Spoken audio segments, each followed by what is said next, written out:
নারী হয়ে অনেক সময় নারীরা যখন এক রুমের মধ্যে থাকে তখন তারা মনে করে যে আমিও নারী সেও নারী, সুতরাং আমাদের গায়ে উড়নার গুরুত্ব এটা এখন আর নাই। যেহেতু পুরুষ নাই, গায়ের মধ্যে উড়না না থাকলেও কোনো অসুবিধা নাই। হারাম, এটা করতে পারবেন না।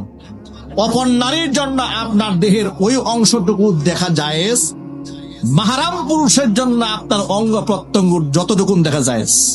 এর মানে আপনার হাতের কবজি থেকে শুরু করে হাত পর্যন্ত দেখতে পারে, সর্বোচ্চ আপনার ফেসটা পর নারী দেখতে পারে। আপনি তার সামনে এলোমেলো হয়ে পোশাকের কোনো ঠিক ঠিকানা থাকবে না, এক রুমের মধ্যে আপনি থাকবেন না। এর দ্বারা শয়তান আপনাদের মধ্যে সমকামিতার ভাইরাস ঢুকিয়ে দেওয়ার সম্ভাবনা আছে না নাই?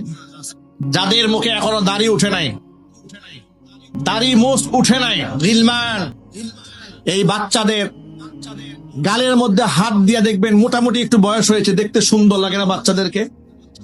এদেরকে এক বিছানায় এদের সাথে আপনারা শোবেন না। আরেকটা কথা বলি, পুরুষ হয়ে পুরুষ মনে করেন বন্ধু বান্ধবী তো অসুবিধা নাই, এরকম মনে করা হয় না অনেক সময়? এক কাপড়ে এক লুঙ্গি পেঁচাইয়া এক রুমের মধ্যে শোয়া যাবে না, হারাম। এক কাঁথার নিচে দুই প্রাপ্ত বয়স্ক পুরুষ শোবেন না, জায়েজ নাই। এই মাসলাগুলো আপনাদের জানা দরকার। আপনারা অনেক সময় মনে করেন আমরা বন্ধু বান্ধবী তো, এই যে ঈদের সময় হয়ে গেল, চলো কক্সবাজার যায়, চলো খাগড়াছড়ি যায়, চলো বান্দরবানে যায়, এক হোটেলের মধ্যে সব একসাথে গাজাগাজি করে থেকেছে।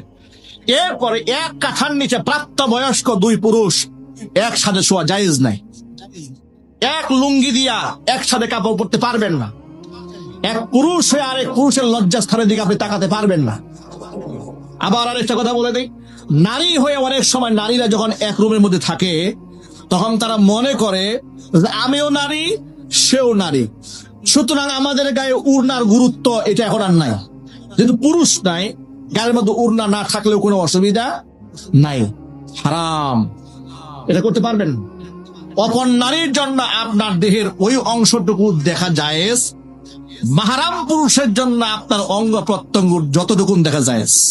এর মানে আপনার হাতের কবজি থেকে শুরু করে হাত পর্যন্ত দেখতে পারে, সর্বোচ্চ আপনার ফেসটা পর নারী দেখতে পারে।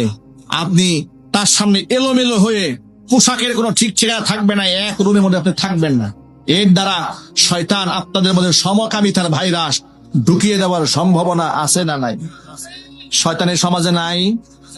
এই যে আপনারা তো কয়েকদিন আগে শুনেছেন অমুক জেলার মেয়ের সাথে পালায়ে গেছে, বিভিন্ন পত্র পত্রিকায় নিউজ আসছে। তাদেরকে সাংবাদিকরা জিজ্ঞেস করে তুমি কোত্থেকে আসছো? বলে টাঙ্গাইল থেকে এসেছি। তুমি কোথা থেকে এসেছো? আমি খুলনা থেকে এসেছি। তো কেন এলে? বলে অনলাইনে আমাদের সম্পর্ক হয়েছে। আরে বাবা, নারী হয়ে নারীর সাথে কেমনে সম্পর্ক হয়? বলে আমাদের অত্যন্ত মহব্বত, আমরা একে অপরের ছাড়া বাঁচবো না, আমরা একজন আরেকজনকে বিয়ে করতে চাই। নাউজুবিল্লাহ বললেন না? আস্তাগফিরুল্লাহ পরে লা হাওলা ওয়ালা কুওয়াতা ইল্লা বিল্লাহ। এই পাপাচারের মধ্যে আগামী প্রজন্ম ধ্বংস হয়ে যাবে, এটা আমরা চাই না। আমরা